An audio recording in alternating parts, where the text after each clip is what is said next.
Sob o calor escaldante da metrópole, uma estudante do ensino médio e sua mãe tornaram-se vítimas da brutalidade de policiais corruptos. Socos, chutes e humilhações em público acenderam a fúria do pai. No entanto, quando a resistência do povo humilde começou a se erguer, revelou-se uma conspiração sombria muito maior do que apenas dois agentes desonestos. Naquela tarde, a cidade grande parecia arder sob o sol impiedoso. A fumaça dos escapamentos misturada à poeira do asfalto tornava o ar cada vez mais sufocante. Ana, uma estudante de 17 anos, pilotava uma scooter branca que já começava a brilhar devido ao calor do asfalto. Ela vestia o uniforme da escola pública, uma camiseta branca com o brasão do colégio e uma calça de tactel azul que subia levemente com o vento, meias brancas e tênis preto simples. Sentada na garupa estava Dona Maria, sua mãe de 50 anos, segurando sacolas plásticas com legumes da feira. Ela usava um vestido longo estampado, modesto, e prendia o cabelo grisalho com um coque simples, ocasionalmente limpando o suor da testa com as costas da mão. A cidade, geralmente vibrante com suas atividades, agora parecia opressiva. Como se houvesse um sinal de perigo prestes a surgir. No entanto, a viagem que deveria ser simples mudou drasticamente. Quando entraram em um grande cruzamento, o trânsito estava denso, buzinas de carros e motos soavam em coro, e outdoors gigantes no topo dos prédios aumentavam a atmosfera caótica. No meio daquela multidão, duas figuras enormes em uniformes da polícia militar estavam paradas, bloqueando a passagem. Eram o Cabo Silva e o soldado Oliveira. Seus corpos altos e robustos erguiam-se no meio do mar de veículos. Seus olhares afiados perfuravam o ar, como se quisessem dominar a avenida. A atmosfera, que antes era apenas quente, tornou-se aterrorizante. Como se o tempo parasse apenas para mostrar aquelas duas figuras. Ana, por reflexo, diminuiu a velocidade de sua scooter. Seu coração batia rápido. Ela sabia que blitz policial era comum nas ruas da cidade, mas havia algo estranho na maneira como aqueles dois homens a olhavam. Dona Maria, sentada atrás, começou a ficar inquieta, apertando o ombro da filha. Quando finalmente pararam bem na frente de Silva e Oliveira, a avenida pareceu ficar silenciosa, embora o barulho dos veículos ainda estivesse ao redor. Silva deu um passo à frente. Seu corpo grande bloqueava a luz do sol. Enquanto isso, Oliveira permanecia ao lado, segurando um cacetete longo com a mão direita musculosa. Inicialmente suas vozes soavam formais. Silva pediu os documentos do veículo com um tom seco. Ana, com agilidade, tirou a CNH e o documento da moto da pequena bolsa que carregava. Entregou-o sem hesitar, pois tinha certeza de que tudo estava em dia. No entanto, o olhar dos dois não mudou. Pelo contrário, tornou-se ainda mais afiado, como leões que acabaram de avistar sua presa. Oliveira deu um sorriso de canto, sutil. Enquanto isso, Silva sentiu lentamente como se desse um sinal. No meio do sol escaldante, Ana e sua mãe sentiram uma energia diferente. Havia uma intenção oculta, uma armadilha propositalmente montada e um perigo que ainda não era totalmente visível. Embora toda a documentação estivesse correta, Silva mudou repentinamente o tom de voz. Com um rosto inexpressivo, mas cheio de falsidade, ele acusou Ana de ter violado a faixa de pedestres no cruzamento anterior. A acusação era claramente inventada, pois Ana pilotava sua scooter branca com cuidado, seguindo as regras de trânsito no meio do caos urbano.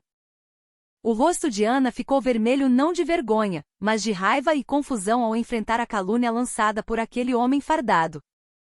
Dona Maria tentou controlar a respiração. Então, com voz baixa, disse que a acusação não era verdadeira. Mas as palavras suaves de uma mãe não afetaram em nada o coração de Silva.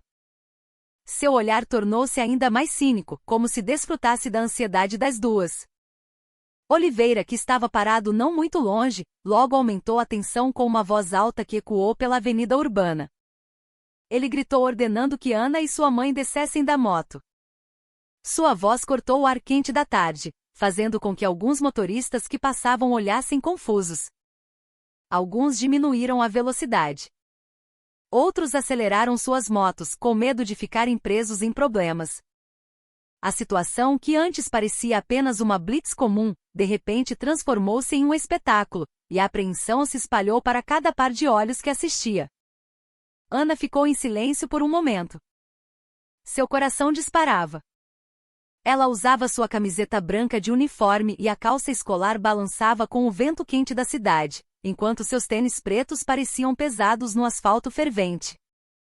Havia um sentimento de injustiça golpeando sua mente. Mas ao mesmo tempo havia um instinto de obedecer para não causar problemas maiores. Dona Maria, atrás, tocou levemente o ombro da filha, sinalizando para que ela obedecesse à ordem por enquanto. Apesar das dúvidas, Ana finalmente suspirou fundo, tentando acalmar seu coração trêmulo. Com movimentos lentos, Ana parou a scooter no acostamento. Ela e a mãe desceram e ficaram sob o sol escaldante. As pessoas ao redor prestavam cada vez mais atenção. Alguns começaram a sussurrar. Outros apenas assistiam paralisados. Silva olhou para elas de cima a baixo com um olhar predador. Enquanto Oliveira segurava seu cacetete com mais força, como se preparasse para fazer algo. Ana sabia em seu coração que aquilo não era mais sobre documentos ou infrações de trânsito.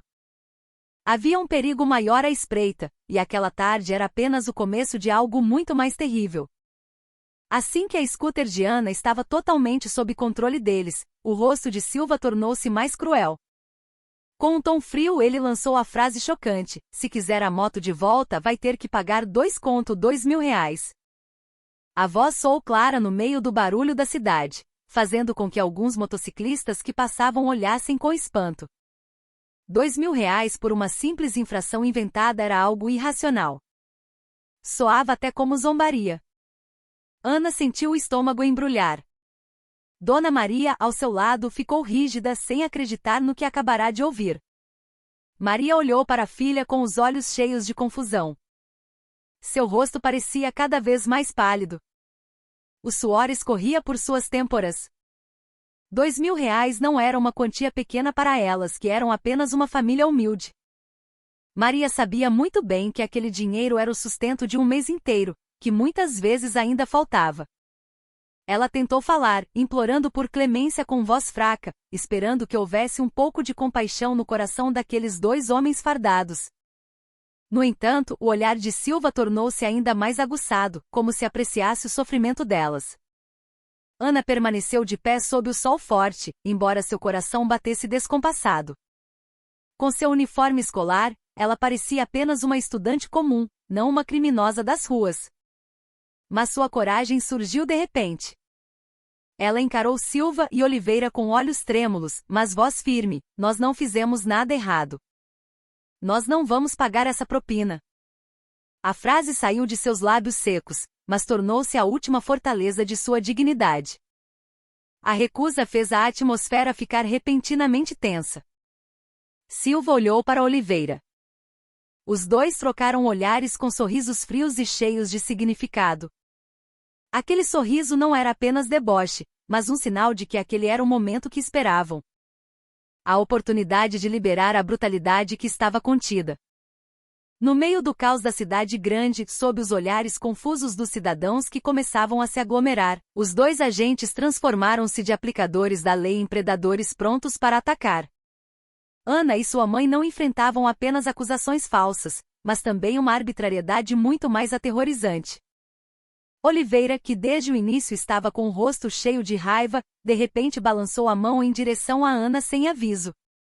O tapa forte atingiu o rosto da garota de 17 anos, fazendo sua cabeça virar para o lado. Seu lábio partiu imediatamente. Sangue fresco escorreu pelo queixo, manchando a camiseta branca do uniforme que vestia. O som do tapa ecoou no ar quente da cidade, ouvido claramente pelas pessoas que se reuniam no cruzamento. Dona Maria gritou histericamente de trás. Seu corpo tremia ao ver a filha que amava ser tratada como bandida. Mesmo vestindo apenas um uniforme escolar simples, que agora parecia pesar em seu corpo. Antes que a situação se acalmasse, Silva, que estava perto, desferiu um chute violento na scooter branca de Ana. A moto caiu no asfalto com um estrondo, deixando longos arranhões. Mas Silva não parou por aí. Com seu corpo grande e rosto perverso, pisoteou a moto várias vezes até que partes se quebraram. O farol estourou e a carenagem ficou amassada. Para Ana, aquilo não era apenas um objeto, mas o símbolo do suor e da luta de sua família. Ao ver a scooter destruída diante de seus olhos, a raiva e o medo se misturaram. A multidão que assistia começou a silenciar. O som dos motores na avenida parecia desaparecer, substituído pelas batidas do coração de cada pessoa paralisada diante daquela cena brutal. Motoboys de aplicativos que pararam na calçada só podiam olhar com rostos sombrios, enquanto camelôs cobriam a boca com as mãos, horrorizados com o que viam. A cidade grande, geralmente cheia de vida, parecia congelar, tornando-se um palco aberto para a violência daqueles dois policiais corruptos. Agiam como se a lei fosse sua propriedade privada, livre para ser usada para oprimir quem considerassem fraco. Ana segurava a dor na bochecha que ainda ardia e pulsava. O sangue continuava a pingar de seu lábio, sujando ainda mais seu uniforme branco. Seu corpo tremia violentamente, mas seu olhar não se apagou. Ela tentava se manter de pé sob o sol que queimava. Embora o medo começasse a invadir seu peito, havia uma pequena chama acesa atrás de seus olhos. Uma chama nascida da humilhação e da traição por parte das autoridades que deveriam proteger.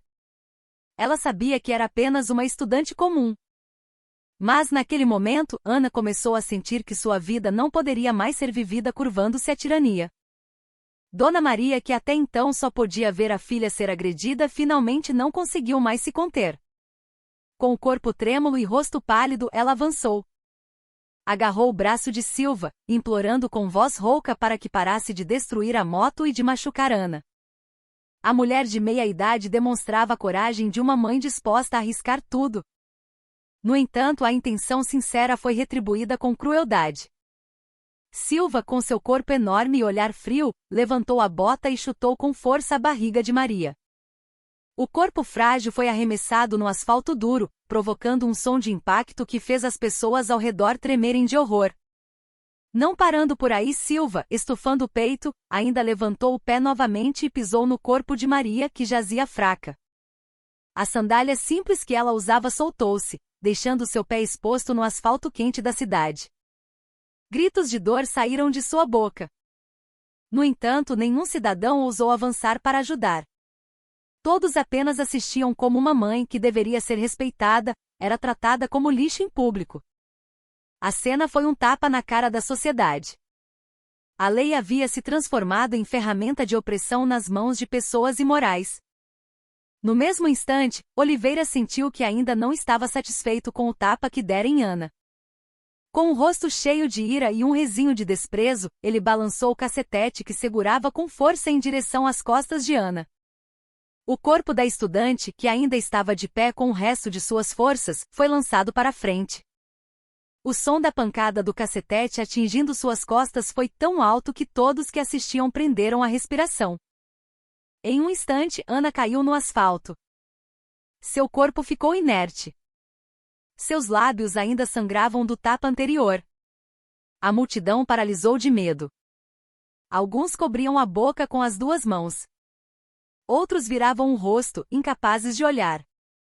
Algumas pessoas ousaram levantar os celulares para gravar, mas faziam isso tremendo, com medo de serem os próximos alvos. No meio do caos da metrópole, na rua que normalmente era cheia de sons de buzinas e vendedores, agora só havia uma realidade amarga. Uma mãe pisoteada, uma filha desmaiada e dois agentes fardados de pé, rindo satisfeitos. Como se o mundo fosse deles. A risada de Silva e Oliveira ecoou alto no cruzamento movimentado. Como se o sofrimento de Ana e Maria fosse apenas um teatro barato para entretê-los. O rosto de ambos transbordava satisfação. A farda bege da polícia militar que usavam parecia servir de escudo para cometerem crimes sem medo da justiça. Sob o sol da cidade grande, o sangue que pingava dos lábios de Ana e o corpo de Maria caído no asfalto formavam uma paisagem contrastante com as gargalhadas dos policiais. Para eles, a violência contra mulheres e estudantes não era vergonha, mas um espetáculo que reforçava seu poder. A aglomeração de pessoas que aumentava cada vez mais só podia se entreolhar. Havia sussurros entre eles. Revolta misturada com pavor. Ninguém ousava avançar porque todos sabiam quem estavam enfrentando. Aquela farda, aquela patente e aquele poder eram fortalezas que faziam os dois homens se sentirem intocáveis. Eles estavam acima da lei, e a lei parecia morta nas ruas quentes da cidade. O povo humilde só podia baixar a cabeça e se conter, embora seus corações estivessem em ebulição. Algumas pessoas finalmente sacaram seus celulares com mãos trêmulas. Tentavam gravar o que estava acontecendo. A câmera do celular focava em Ana desmaiada com o uniforme escolar manchado de sangue, e Maria com seu vestido simples amassado. Mas gravavam escondido, atrás de bolsas ou corpos de outros. O medo era imenso, pois todos sabiam que se fossem pegos, seus celulares seriam confiscados e eles poderiam ser as próximas vítimas. Naquela tarde, a rua da cidade virou um palco de poder cruel. Os prédios altos ao redor pareciam testemunhas mudas. As sombras cobriam a multidão congelada. Silva e Oliveira permaneciam de pé, com rostos triunfantes, mostrando a todos que podiam fazer o que quisessem quando quisessem. Naquele dia, no coração da cidade, a justiça ruiu sob as risadas de dois oficiais corruptos. Enquanto isso, na periferia da cidade que nunca dorme, João, pai de Ana e marido de Maria, estava sentado na varanda de sua casa simples de alvenaria aparente. Ele vestia uma camiseta preta básica e uma bermuda jeans desbotada, bebendo um copo de água gelada após um dia inteiro de trabalho braçal como pedreiro. De repente, um vizinho correu apressado. Rosto em pânico, voz ofegante. Gaguejando, o vizinho deu a notícia ruim. Ana e Maria tinham sido vítimas da violência de dois policiais na avenida principal. Ao ouvir a notícia, o rosto de João ficou tenso imediatamente. Seus olhos se arregalaram, a respiração pesou e, sem perguntar muito, ele se levantou. Com passos largos e rápidos, João saiu de casa. Seu corpo robusto, moldado pelo trabalho duro, tremia. Não de cansaço, mas de uma raiva que fervia em seu peito. A atmosfera da cidade ao seu redor parecia irrelevante. Buzinas, gritos de vendedores, o barulho da rua, tudo soava distante. Em sua mente só havia uma coisa: encontrar sua esposa e sua filha. Ele pulou dentro de uma van de transporte alternativo que passava, pedindo ao motorista para correr para o hospital municipal. Seu coração estava coberto de medo e fúria. Ao chegar ao grande hospital público no centro, João correu pelos corredores longos com luzes fluorescentes frias. O cheiro de éter invadia seu nariz. O som de maçãs rodando rápido no piso de cerâmica branca. Ele abriu a porta da enfermaria e seus olhos congelaram. Lá estava Dona Maria, deitada fraca com o rosto inchado e o corpo cheio de hematomas. Seu vestido estava sujo de poeira e sangue. Na cama ao lado, Ana estava deitada inconsciente. Seu uniforme escolar, tênis e meias ainda no corpo, manchados de sangue seco. A cena perfurou o coração de João mais fundo do que qualquer coisa. Maria virou a cabeça devagar, olhando para o marido com os olhos marejados. Com voz falha, contou tudo o que aconteceu. Desde a abordagem, a acusação falsa até o espancamento covarde. Suas palavras eram interrompidas pelo choro e pela dor. João ouvia cada detalhe com o maxilar travado e os punhos cerrados. Seu rosto estava vermelho segurando a ira. Ele sentia que sua honra, sua família e a dignidade do trabalhador haviam sido pisoteadas. Naquele instante, uma decisão nasceu no coração de João. Ele não ficaria calado. Seu sangue fervia e ele jurou que exigiria responsabilidade. Ao ouvir o sofrimento da filha e da esposa, a fúria de João explodiu. Ele olhou para Ana, ainda desacordada. O uniforme manchado de sangue pedia justiça. Maria tentou segurar João para que se acalmasse. Mas as lágrimas dela só alimentaram o fogo da raiva do marido. Sem esperar mais, João levantou-se da cadeira do hospital. A camiseta preta colada ao corpo suado. A bermuda jeans facilitava seus passos largos. Saiu da sala com o rosto tenso, olhar afiado. As pessoas no hospital que cruzavam com ele olhavam, sentindo a aura pesada que ele emanava. A cidade grande parecia silenciosa para seus ouvidos. João não ouvia buzinas, não ligava para o trânsito. Seu pensamento era único: encontrar Silva e Oliveira, olhar nos olhos deles e cobrar o que fizeram. Chegando à rua, João andou rápido.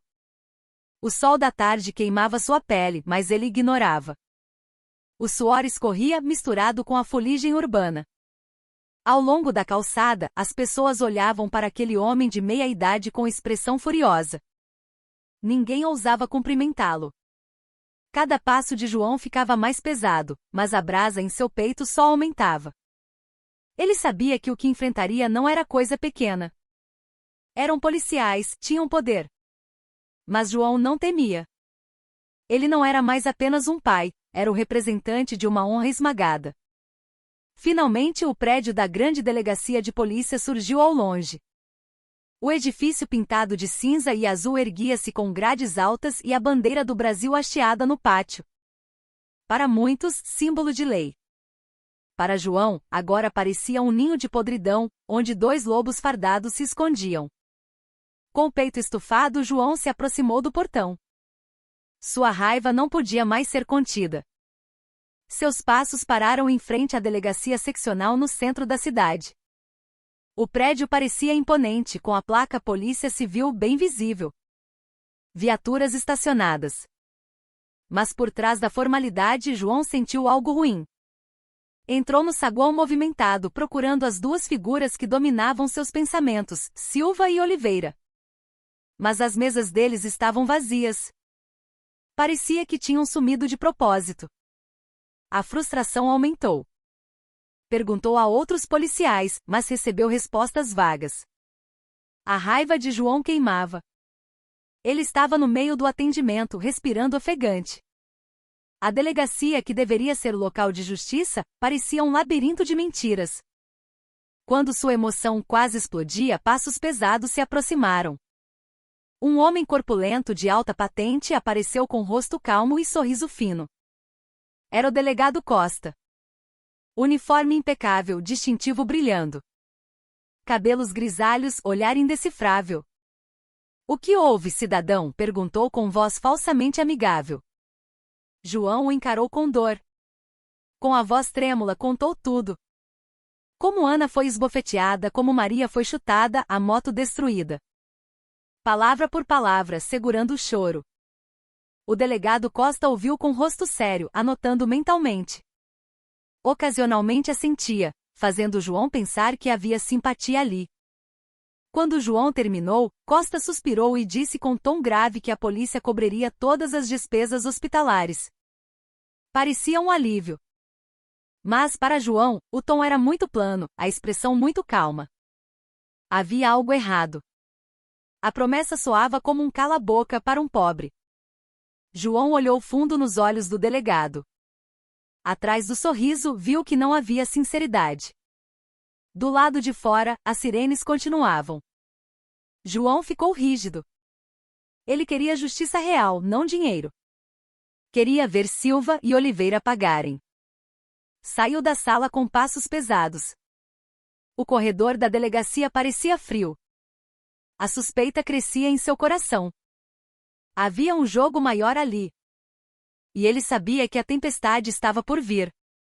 Mal deu alguns passos fora da sala do delegado, João sentiu um golpe brutal nas costas. Um chute tão forte que seu corpo robusto voou e bateu no chão frio do corredor. O som do impacto assustou quem estava perto. De trás, surgiu a figura enorme do cabo Silva, com olhos vermelhos e risada debochada. João tentou levantar, mas o soldado Oliveira o agarrou. Com mãos fortes, arrastou João pelo corredor como se fosse um animal caçado. As pernas de João batiam no chão, deixando rastro de sangue. Outros policiais apenas olhavam, fingindo estar ocupados. A porta da frente da delegacia se abriu e João foi arrastado para fora, para a luz do sol cegante. A dor no corpo era pior que o calor. Oliveira o arrastou até o pátio, rasgando sua camiseta preta. Sua bermuda jeans estava imunda. Seus joelhos ralados sangravam. Silva vinha atrás, rindo. A multidão na rua ficou chocada. João, um pai buscando justiça tratado como bicho. Mas o medo das fardas impedia qualquer ajuda. O pátio da delegacia virou arena de tortura. João foi forçado a ficar de pé. Oliveira, com cara de maníaco, ergueu o cacetete e golpeou as costas e ombros de João sem piedade. O som da madeira contra o corpo fez todos prenderem a respiração. João não gritava, apenas gemia, aguentando a dor. Silva então começou a chutar o estômago e peito de João. O sangue espirrou de sua boca. O corpo forte agora estava quebrado. Mas seus olhos ainda tinham fogo. O povo na grade só podia assistir pálido. Alguns filmavam escondido.